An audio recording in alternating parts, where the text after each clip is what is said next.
Okay, this video is called, Is Psychology a Joke? I've talked about psychology before, and I know a lot of psychologists, and I like them, okay? So there's a lot of good things about them. There's some other things about psychology that are quite stupid, and I think they are a joke, but there's a lot of good about psychology as well. Okay, so the purpose of this lecture is to help people who are interested in psychology, to help themselves, to help their friends, and to understand these situations better, okay? So what do I think is good about psychology? I've noticed a lot of psychologists, they really care about the patient. They want to try to help the patient. They'll spend a lot of time talking to them. Psychologist tends to have more time to talk to a patient than a neurologist does. So they're going to go into more detail. And a lot of times that's necessary to get to know the person, to understand the person. And psychologists will a lot of times figure out things about the patient that the neurologist might miss because they don't spend as much time with the patient typically. Neurologist is under more pressure. You're a doctor, go make money, go make money. So that's all good. I know they want to help the patients. I've had psychologists ask me questions before, and they genuinely really want to learn more about the brain and try to help their patients. So I think all of that is good. Then the question arises, well, why do I say in some ways psychology is a joke?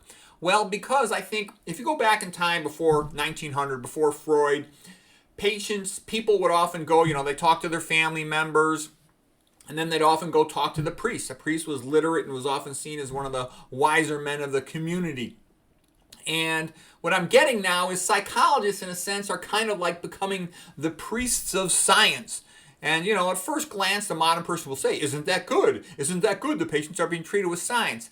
But you have to remember what the word science means. Science in the modern world means advertising to sell drugs. Okay? There's very little real science. Most medical journals are fake. They're just nonsense to advertise drugs. So what I'm saying is a psychologist potentially can be corrupted where they're just feeding patients into the drug mill, okay? The old joke, McDougall had a joke that if a patient has chest pain, goes for a cardiac stress test, that's a conveyor belt to the cardiac cath lab and then the open heart surgery cabbage room, okay? Coronary artery bypass graft. And what I'm saying is sometimes psychology can function like that as a conveyor belt to just send the patient on to a psychiatrist where they get drugged with a bunch of drugs which usually don't work and cause brain damage and potentially the equivalent of a mild chemical lobotomy, okay? One has to be careful about that. Okay, anyways, let me go back. I'm going to briefly go through a little history. I'm going to show you a whole bunch of paintings. So Freud came along and he was kind of new, part neurologist and this part new psychoanalysis stuff. He went and studied with Charcot. I'm sorry I forgot to include that painting. If you want to look up that painting, it's Charcot at the Salpêtrière, the name of the hospital in Paris. And like Freud would be one of his students in the audience. Charcot was a very famous French neurologist who started drifting from pure neurology. He described, Charcot-Marie tooth disease, Charcot foot arthritis of the foot from diabetes, and he started drifting into, like hypnotism and psychosomatic disorders, and you'll have with the fainting patient, the fainting lady, and all that stuff. Okay, so what do I like about Freud? Well, Freud was kind of innovative, we still remember him to this day, but there's a lot of things about Freud that were bad. Freud claimed that humans don't have a soul, that they don't have free will, the goal of life is sexual gratification. He would turn his back on the patient, claiming that would be more objective, and he would also degrade the patient. The reason you're messed up is because your mother and your father are jerks, and almost like communism, trying to get them to denounce their parents. Freud would do things that a lot of people, modern people, don't know. He'd recommend electric shock treatments for a wife if she was frigid. Karl Kraus has a good quote about him. He says, psychoanalysis causes the disease it pretends to cure. When you study psychoanalysis, it really is a joke. I'm not just saying that. You study it. The more you study it, the more you'll see what a joke it was. This guy, Thomas Szasz, was a brilliant guy, psychiatrist. He was real popular around the 1960s and after that. He wrote a book called, what do you call it? He wrote about psychiatry, just what a joke psychiatry and psychology were, in his opinion. And one of the things he said, Adler and Jung were an improvement on Freud, but they didn't go far enough. The key is meaning. Meaning is what sets people free. Now, if you talk about meaning psychology, you're kind of getting into like Viktor Frankl's idea. Viktor Frankl is a guy who was in, concentration camp, and he wrote a great book. And that kind of goes back. There's other people who said that, Dostoevsky, Nietzsche, but it's true. If a person has meaning, they can endure a lot more. They can bounce back from a lot of their sadness. But I think it was the Myth of Psychiatry and the Myth of Psychotherapy by Thomas Schaus. Trust me, if you're interested in these subjects, you want to read Schaus. Schaus is really good. He's a brilliant guy. He's like a genius, Thomas Schaus. Okay, let's see what else. What was different? Adler felt that motivation was not always sexual. It was quite often social factors, like the Alfred Adler inferiority principle, that a man suffers and feels degraded in one way, and he tries to bounce back and compensate in another way. And I think that perfectly fits me. I felt sad and degraded by going from being a great athlete to being, kind of mediocre in comparison with what I was in the past. And I compensated by putting my energy into academics, trying to create a new life out of that. So that's an example of the Alfred Adler inferiority principle.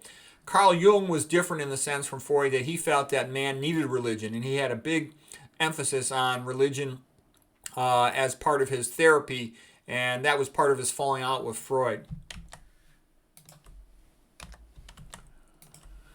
Okay, the one guy, too, who I love is Soren Kierkegaard, and I have a whole entire separate video on Kierkegaard, but I think Kierkegaard pretty much is what I go by in real life. What Soren Kierkegaard said is basically, you're damned if you do, you're damned if you don't, so do the best you can.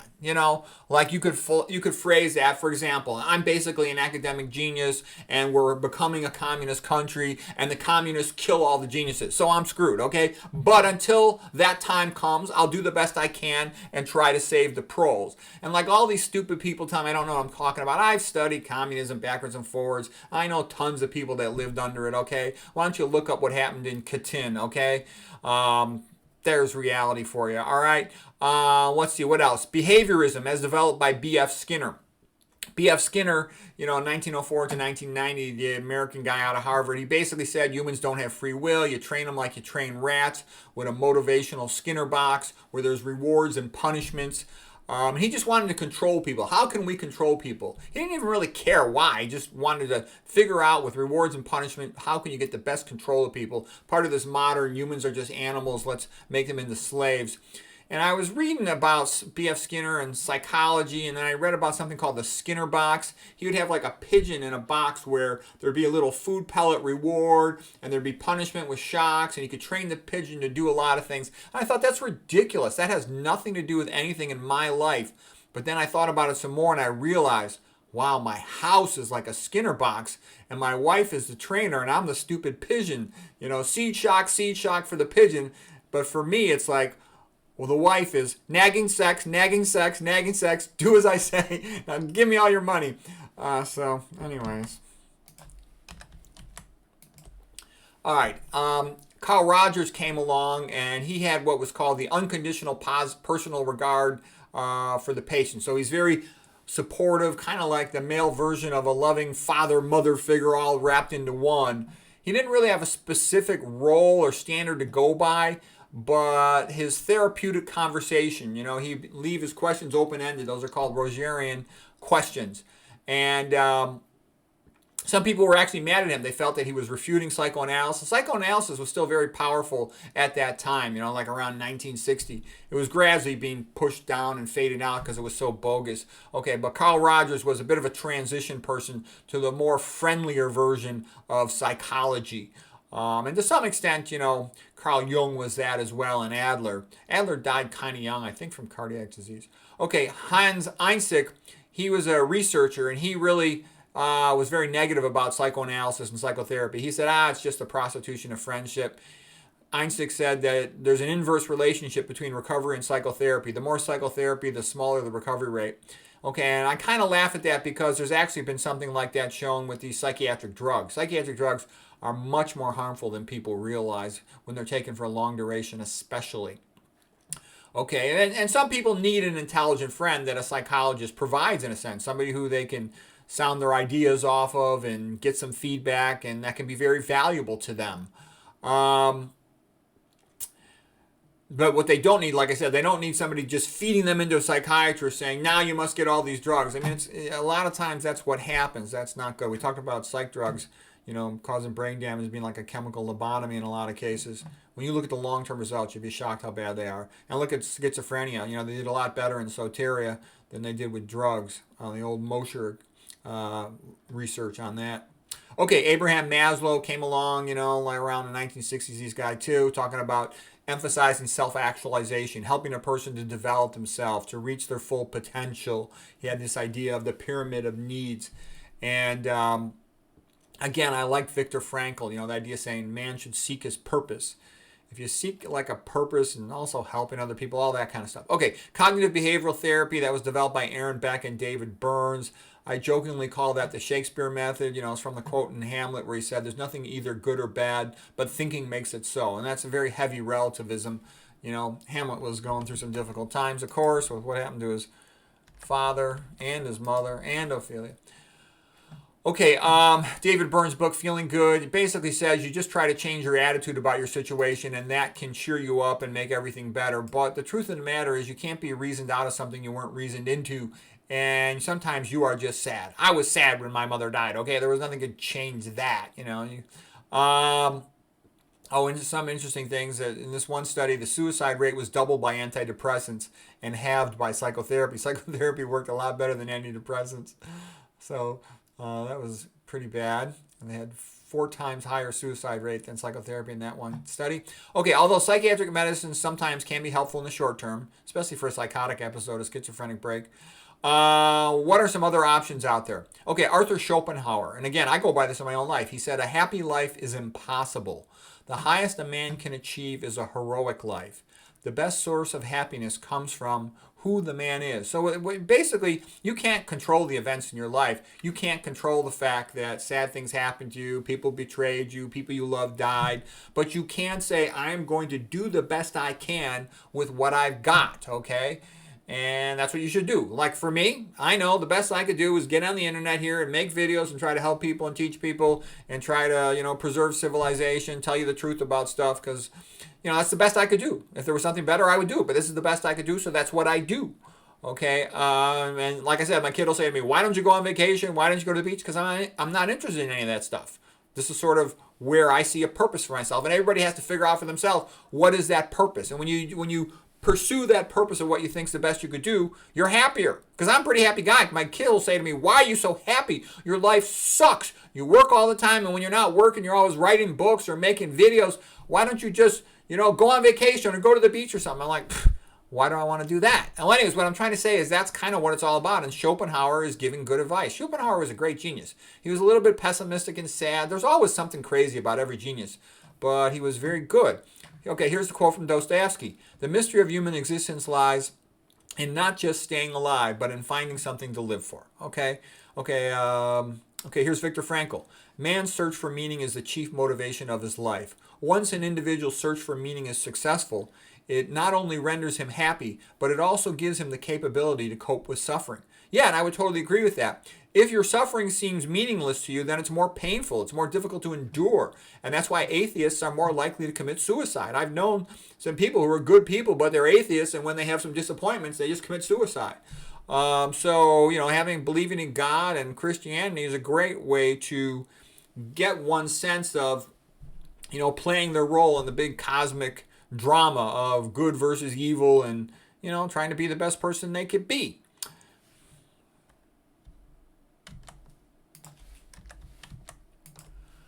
Okay, so where does meaning come from? And, big spot where meaning can come from, obviously, is loving relationships for one's family and friends, etc.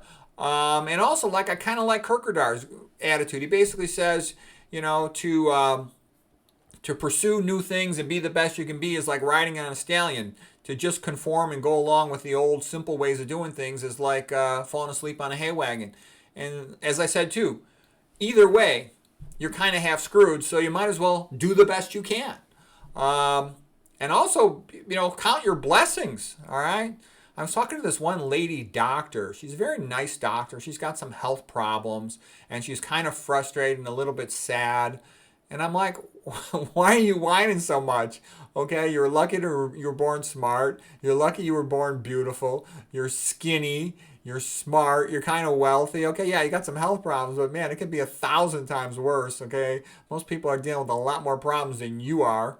And besides, she was kind of like half-assing on my advice.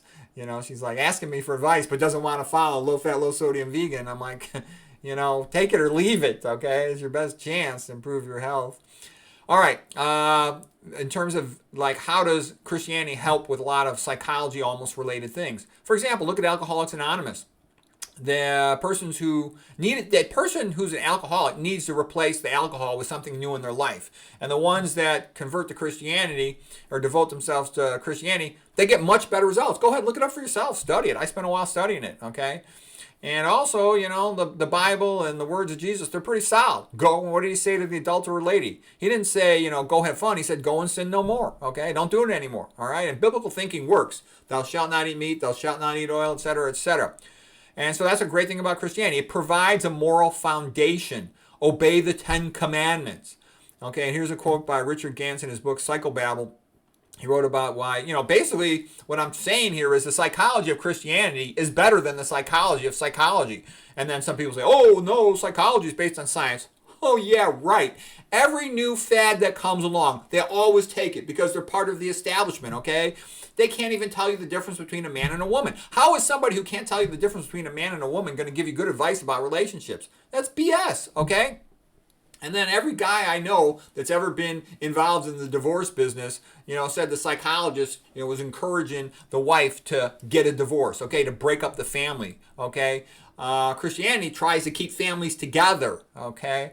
The modern legal system is designed to favor the woman so heavily that she sees it in her self-interest to get divorced. She thinks she'll come out of it okay. What I've seen in a lot of divorces is the woman's not that upset and she comes out of it with more money than, really she deserves, but the kids are screwed up. I've seen kids commit suicide after the parents get divorced. I've seen medical students drop out of med school and become drug addicts. I've seen other really bright people drop out of college and need years to kind of get it back together. I've seen a lot of tragedies from divorces, okay? Let's see, all right?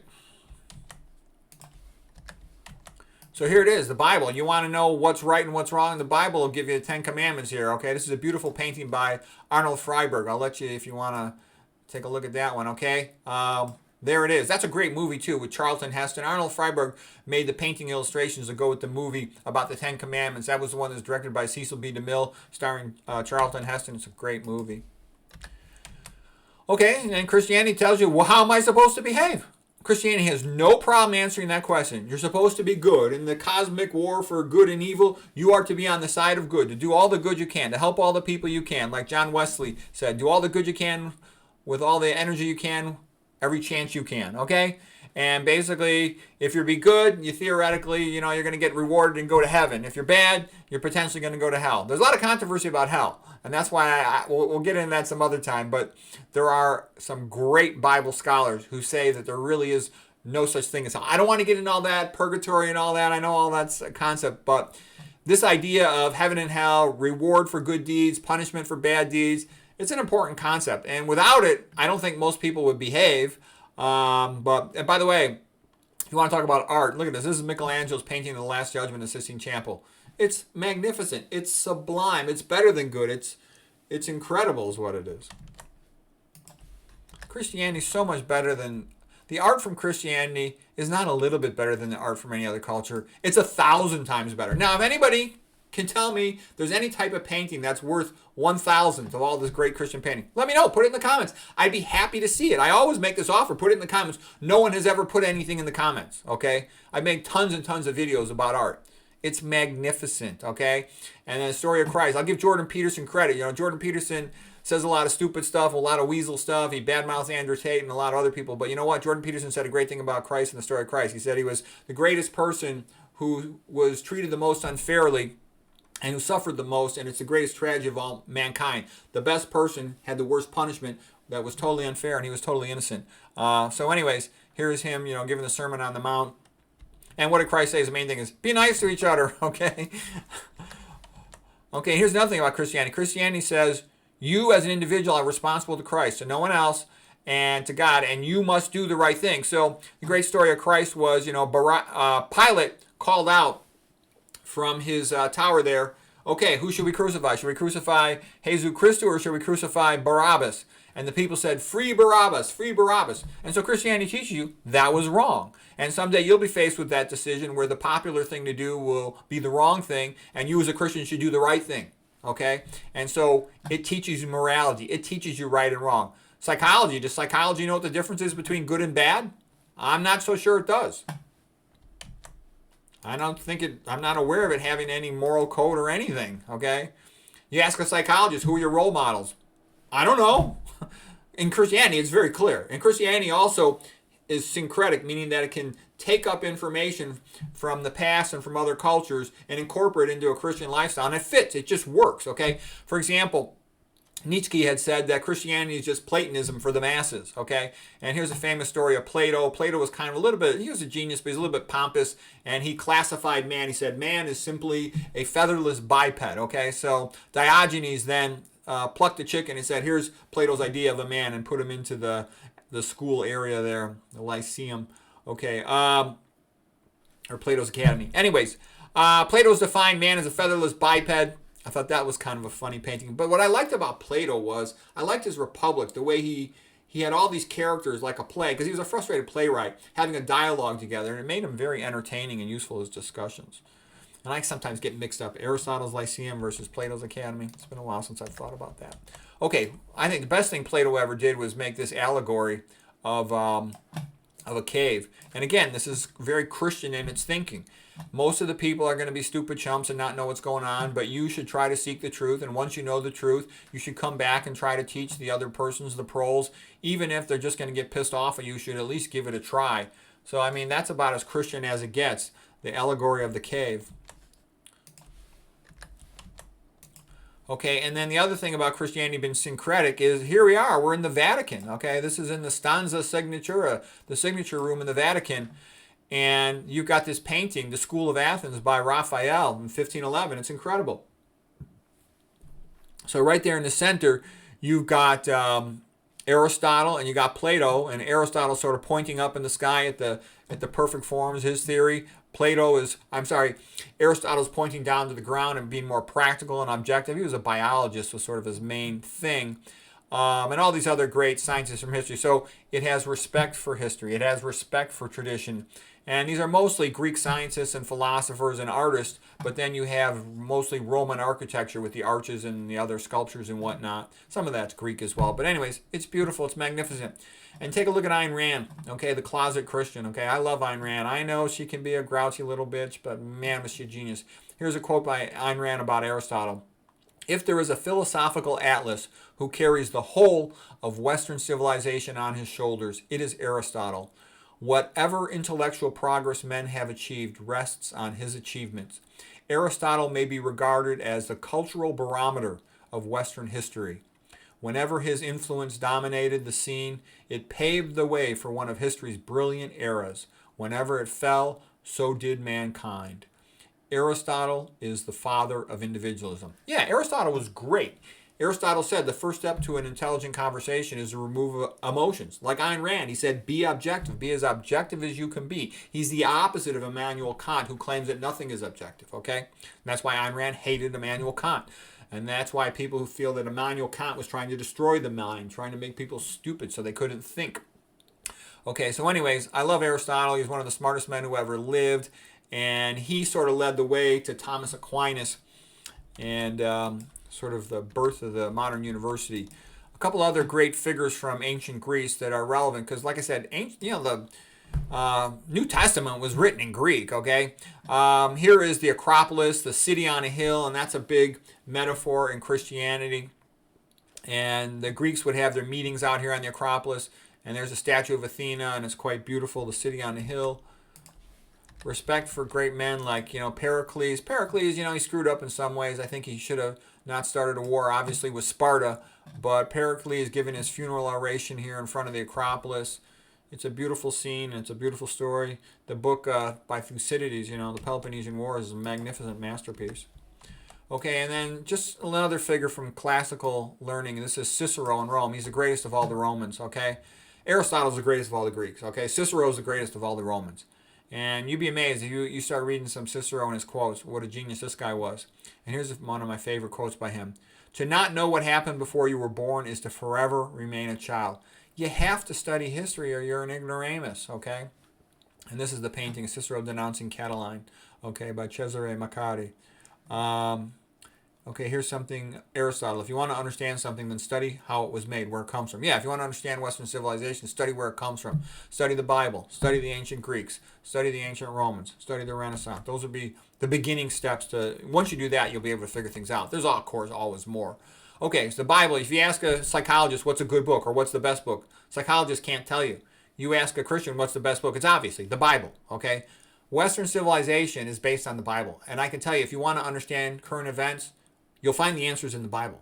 Okay? And I say this, I'm not dogmatic about religion. I think, all Christians are pretty much the same to me. I don't really care about the details. But I will tell you, so many things, the knowledge comes from the Bible. If you don't know the Bible, you don't have to be a scholar of the Bible. You just have to know some basic stuff. You should know Genesis. You should know the New Testament. You should know Acts. And there are a few other things you should know too. But if you just know that, Revelation, you'll be able to make sense out of tons of things. You'll understand common prophecy. You'll understand, a biblical perspective on events. And a lot of stuff goes down that path. Okay, and a lot of times communism will make a joke based on Bible prophecy. So even though it was done intentionally, perhaps, rather than coming out of the Bible, it's based on Bible prophecy, okay? And so it's highly valuable to read the Bible. If you don't know something about the Bible, how can you read English literature? Okay, how can you make sense of Western civilization? And of course, here's the most important painting of all time, the creation of Adam, where, God touches his finger, he comes to life, so to speak. And this is the idea that man is created in the image of God. Therefore, although he is part beast, he's also part divine, and therefore he's entitled to natural rights, the right to property, free speech, and privacy, okay? And if you don't have this biblical concept, then you're not even a person. You're just an animal, an ape that talks. And what people don't understand is it all comes down to this painting. This is metaphysics right here in this painting. And what did Ayn Rand say? She says, art is a concretization of metaphysics. It's where metaphysics are made manifest. In a painting, most people can't understand philosophy or all. They can get this. And this is what it all comes down to. You're either human created in the image of God, who's thus entitled to life, liberty, and the pursuit of happiness, as a Declaration of Independence said, or you are a talking ape who has an owner and who belongs in a cage and must do what it says. Okay, must do what it is told. Okay, it all comes down to this. There's no escape from this. And that's why people who think you can be okay without God, they don't know anything. They're ignoramuses. A lot of people can be very nice, but Cicero said one may smile and be a villain. And what I would say is, people can talk and gossip and all that stuff, but if they don't know some of this basic history, they're really, ineffectual. They're just, like I said, okay. And one nice thing about turning people into chumps. This is what my concern was about psychology. Not all psychologists. There's some psychologists that are very good, and I've heard a lot of psychologists, giving some good lectures and having some good things to say. And I do think Jordan Peterson says a lot of good stuff, but he also says a lot of bad stuff and a lot of stupid stuff. And he's also a major promoter of drugs, trying to push patients towards, taking all these psychiatric pills. And so I think that's bad. Then they end up on these pills, many of them for life, and get milked every day like a cow, like a chump. Okay, some other advice that can come from Christianity. Here is a very famous, beautiful painting called Faust on Easter Morning by Johann Kraft. Okay, and what this was about in Faust, it was written about, the poem was extended by Wolfgang von Goethe. He basically said Faust was considering committing suicide. I'm not supposed to say that word. Okay, and he was about to drink the stuff there that he shouldn't drink, and he looked out the window and he saw Easter Mass, and he saw the family so happy together, and he remembered when he was a child going to Mass with his family and the happiness it brought, all those old memories, and he decided not to do it. He'd hold off, okay? And then his life got a lot more interesting and good after that. All right, but anyways, I show you that because, and here's a quote by Dostoevsky. Some beautiful sacred memory preserved since childhood is perhaps the best education of all. If a man carries many such memories into life with him, he is saved for the rest of his days. And there's a lot of truth in that. So Dostoevsky, he had been condemned to be executed by the Tsar of Russia. And he saw who survived in the concentration camps and who didn't. And basically the Christians did. The more religious, the better, with a strong sense of purpose and good memories from childhood. Okay, so anyways, and here's what you tell somebody who's considering doing that. You tell them, look, your life doesn't belong to you. It also belongs to your mother, your father, your brothers, your sisters, your friends, and the other persons of your community. And why would you want to do something like this that would hurt the people you care about and love the most? Okay, especially, think of your poor mother, okay? And so once the person is transferred, that responsibility for their life is not just their own, it also is its effect on the people they care about. that can help them a lot. Okay. Everybody's sort of obligated. Well, send them to a psychiatrist, put them on drugs, just because that's the safe thing to do, so you can't get in trouble for that. But a lot of times what they need is they need meaning. They need a purpose, okay? And, all right, so anyways, what else can Christianity tell you? Christianity will tell you how to live, okay? Live like Adam and Eve, but, keep your indoor heating and plumbing. Be simple. Help each other. Love each other. Follow Genesis 1:29, okay? Be a low-fat vegan. All right, other things about Christianity in terms of, because what I'm getting at here is the psychology of Christianity is better than the psychology of psychology. Okay, so here's a typical Christianity painting. Okay, celebration of the baby Jesus Christu. You see the love in their faces, their happiness together. Okay, that's a joy in life. You talk to anybody who's raised children, they'll tell you it's one of the greatest joys of their life. All right, so that's what Christianity says. Be fruitful and multiply, love thy family, honor thy father and mother. Okay, what does monism say? It says abort your baby, all you should care about is material pleasures over the weekend. Sterilize the men and women with soy, with atrazine, with F-, with puberty blockers, etc. It promotes divorce, break up all the families, get everybody divided by themselves, divide and conquer all these chumps, turn them into slaves. Every guy I know that ever said he had to go to a psychologist is divorce said that they all pushed for divorce. Now, I'm sure there's exceptions to that, but the guys I know, that's what they all told me. And like I said too, how can somebody advise about relationships when they can't even tell you the difference between a man and a woman? And every time a new fad comes along, they always accept it. Okay, where is the stability in that? Where is the truth in that? Okay, you want to talk about art? Christianity is, like I said, better than art by a factor of 1,000. And one of the things, why is the art so great? Because art is metaphysics. Well, if their metaphysics are correct, if they're right about their metaphysics, enabling them to produce the better art, maybe they're right about life, okay? Okay, where's the art of psychology? Okay, here's Michelangelo's statue, the Pietà, the most magnificent, beautiful statue ever made, all right? No one can compete with that. Well, why don't we talk about this? You want to talk about art and meaning in life? Here it is. The love in this statue. It's magnificent. It's the best ever in the world by far. Why is it that Christianity can make these things and no one else can? Because Christianity is the best religion, okay? Some stupid religion, where they're, you go to the ancient Aztecs when they first went over there, they got piles of skulls, 1,000 stacked up for all the people they killed, okay? Christianity doesn't do that. Look at this, okay? So, I just tell you these things because I know young people don't know anything, and I'll try to give you a little bit of education here, okay? Michelangelo, the greatest sculptor, painter. Well, he wasn't the greatest painter, one of the greatest painters who ever lived. Certainly the greatest overall artist who ever lived. He's also an architect. Here he is. He devoted all his art to God. Johann Sebastian Bach, the best composer who ever lived. He devoted all his work to God, okay? Isaac Newton, probably the smartest guy who ever lived. In 1 year, he invented calculus and the theory of gravity and some of the fundamental laws of physics, okay? What did he ever say? He said he spent more time studying the Bible and writing about the Bible than he did doing science. What I'm saying is science comes from the Catholic Church, all right? And I've seen lots of great athletes, great scholars, from devoting themselves to Christianity, they multiplied their achievements, all right? So it makes a person more powerful and strong. All right, so this is what I meant by the psychology of Christianity is powerful. Descent from the Cross. There's another just artist. This is from 1435. Magnificent. Okay, here's the part of the school of the landscape painters. This one is Among the Sierra Nevada Mountains by Albert Bierstadt, 1868. Kind of like the Hudson School, River School stuff that came earlier with Thomas Cole. Look at this. Is this magnificent or what? I think it's like the most beautiful landscape painting ever made. It's just stunning in how beautiful it is, okay? And I've been to these places like Yosemite and stuff. They're magnificent, okay? This is what it's like. And, how could you not believe in God and look at that?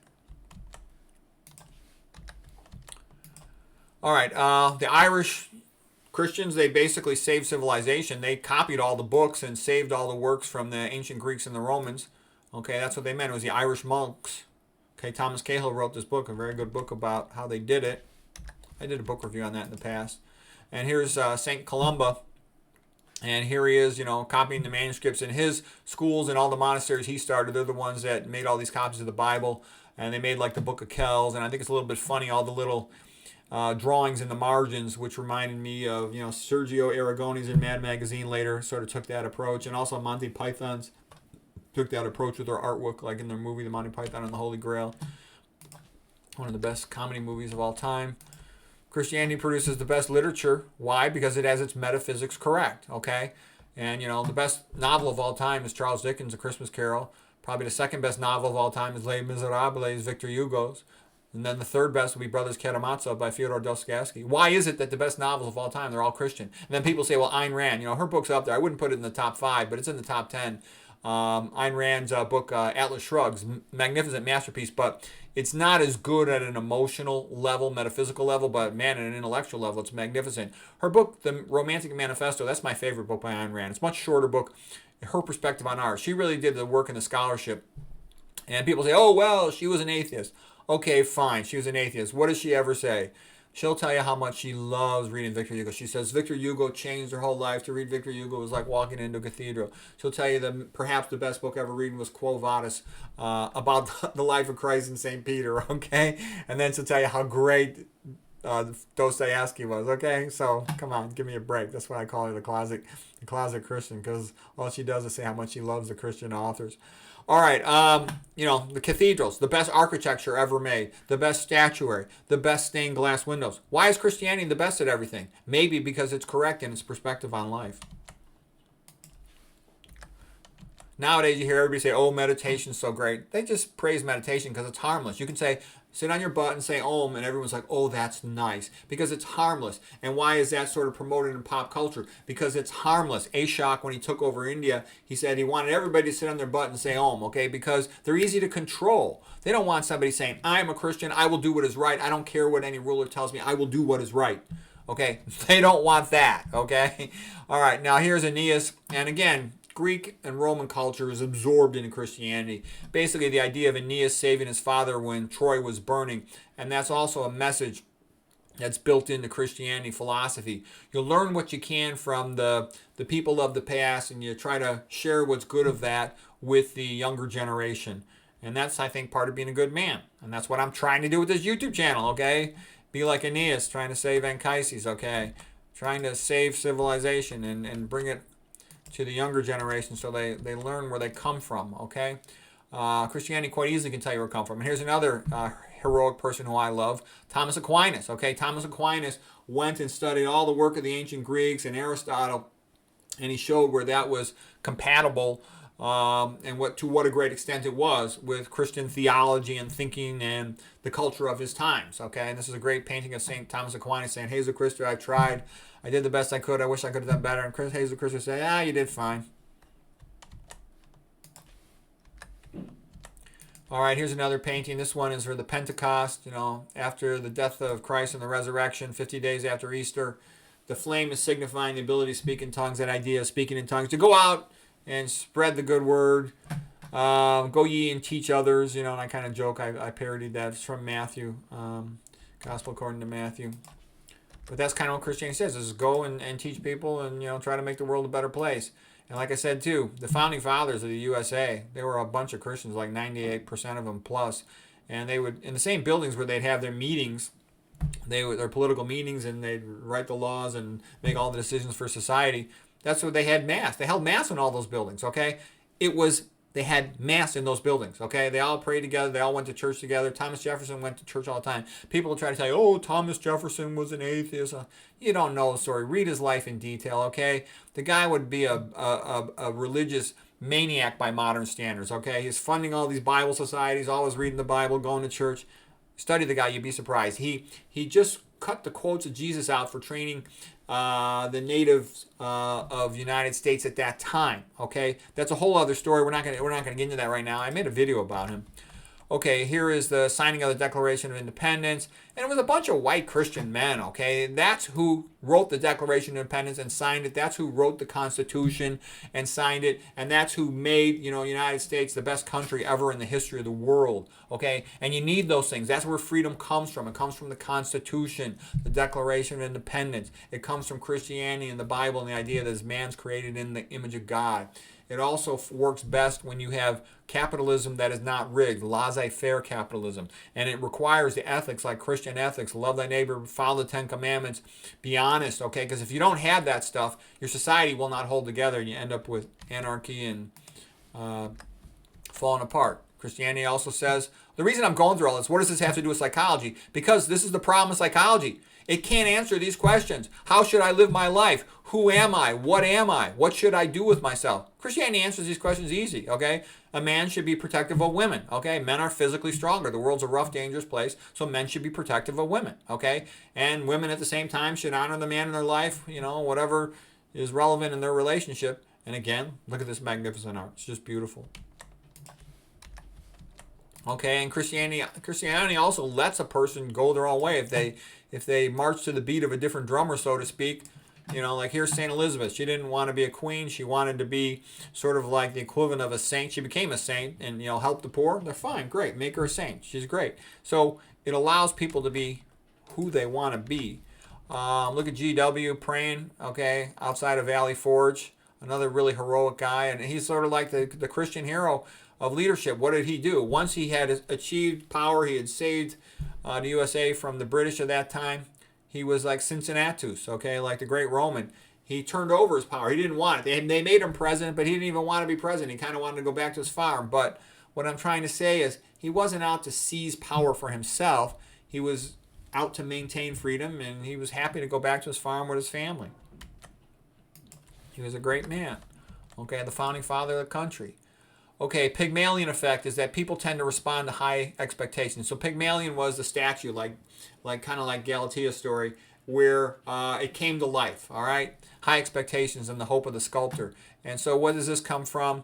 Part of this comes from Goethe. Goethe had a quote, if we take a man as he is, we make him worse. If we take him as he should be, we can help him to become what he is capable of being. And Viktor Frankl emphasized the same thing. He said, yeah, you should give the person the benefit of the doubt and hope the best for them, expect the best for them, encourage the best for them, and you'll be more likely for them to develop themselves to the best possible level they're capable of doing. Okay? Oh, I like this by St. Anthony Claret. He said, love is the most necessary of virtues.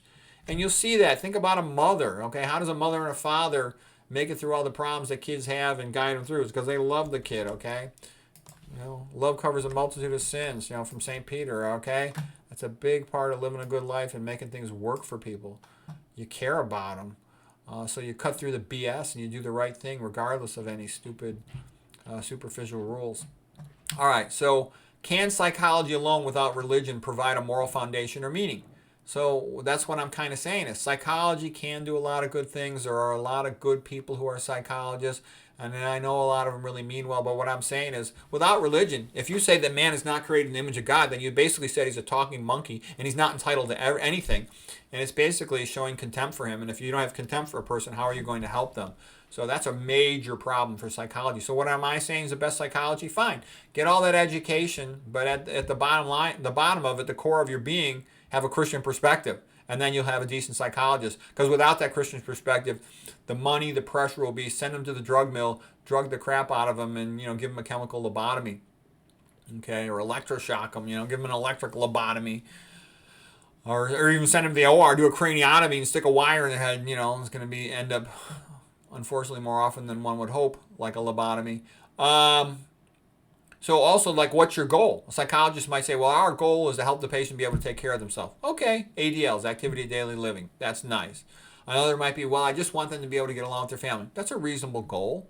Another one might be, I just want them to be able to keep their job because they need the money to survive. Okay, those are all reasonable goals. But, a higher functioning person, they want more than just being able to survive. Sometimes you have to just go for the nearest thing before you go for the bigger thing. But what I'm trying to say is, once you get beyond sort of something really basic and simple like this, psychology doesn't know what to tell you. It doesn't have any role models. Christianity has Jesus Christus. It has all the saints. It has the great figures of history that we just went through a whole bunch of them. Psychology doesn't have any of that. Okay, where's the art from psychology? Where's the literature from psychology that you'll tell a patient, read this book, read the Bible? They don't have that. Or read Dostoevsky, read Hugo, read Charles Dickens, okay? Okay, so here's some quotes just by typical Christians. Bing Crosby. The unity of the family is the unity of the nation. All right? back when Hollywood would have celebrities like that, the country was a much better place. Okay, Father Patrick Peyton, the poor guy from Ireland. Okay, remember he's the one who had the rosary rallies with over 1 million people attending. The family that prays together stays together. Yep, there was hardly any divorce. You go back in time to around 1960. Okay, there was hardly any suicide. Okay, back in those days.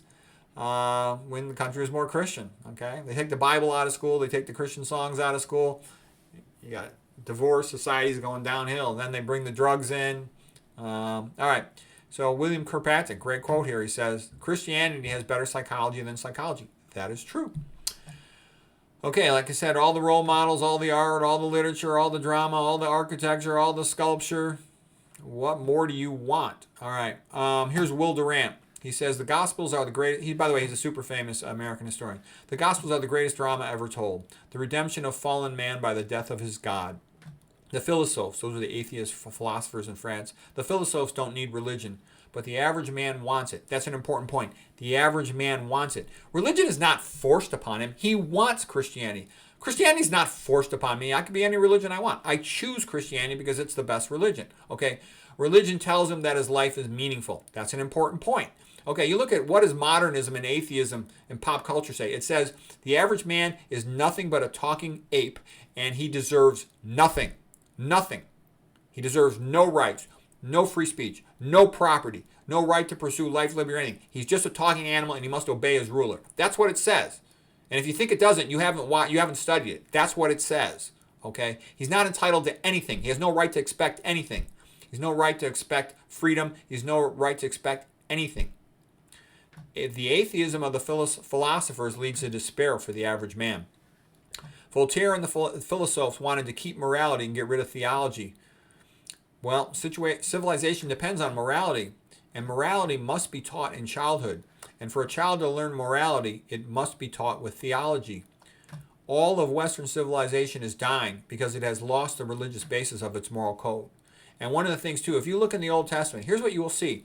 When a population turns away from God, they get put into slavery. And isn't that what's happening in the United States right now? The country's turning its back on God, and they're being forced into slavery. Okay? It's obvious. This is so obvious that it's like only all these modern ignoramuses who haven't read anything, don't know any history, don't know any theology, that they don't see that. It's obvious. And believe me, the communists know this. They do it on purpose because they can basically say, we didn't do this. It's just fulfillment of a biblical prophecy. Oh, they're doing it all right, but people are so stupid that it's just like a big joke on all these stupid people. All right, these are just a couple of references if you want. The Myth of Psychotherapy by Thomas Schaas, Psychological Seduction by William Kilpatrick. That's a pretty good book. The Soteria book about managing schizophrenics in an outpatient setting and getting much better results than the drugs.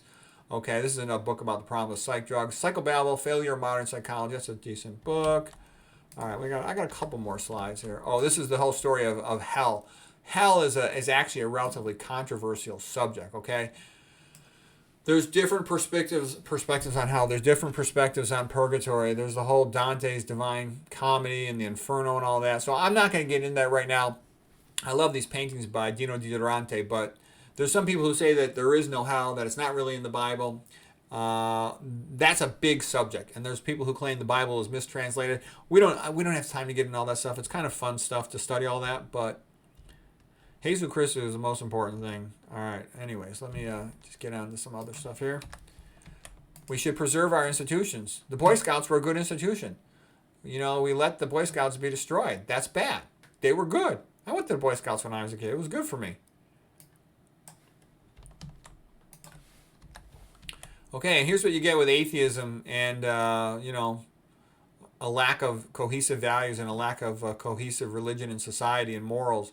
And hopefully there won't be more of this, but unfortunately things have been going in that direction. Okay, here's what you get with communism and atheism. You know, just slavery. Okay, all the monks and priests, they're just made into slaves. Don't think that's not coming for all the Christians and for the whole rest of society too. That's what communism wants, okay?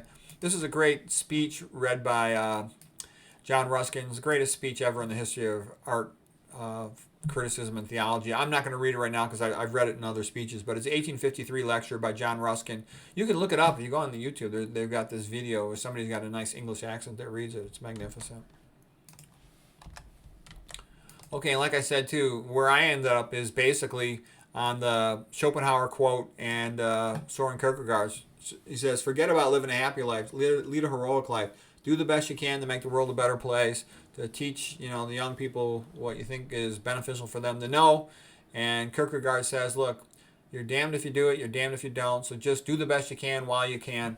And I think that's pretty much what it comes down to. I got one more painting, I think, here. And I think this is kind of what it comes down to. This is America right here. Okay? Society's falling apart. The Christians are all kind of lost, and there's a storm. And basically, the shepherd says, rally to the cross. Let us group together and help each other and protect each other and provide for each other, and we'll be okay. Okay? There's some dogs that are trying to do the right thing and protect the sheep, but the dogs can't do that much by themselves. And eventually, if they're all divided, the wolves will just pick them off and eat each one of the sheep.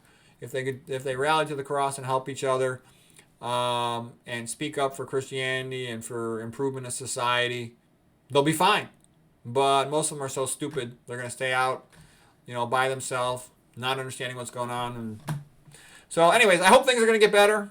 But this is all for real. I wish it wasn't for real, but it is for real. So, anyways, I hope these insights on psychology were of some benefit, that psychology can do a lot of good things, but it's got major glaring weaknesses that people should be aware of.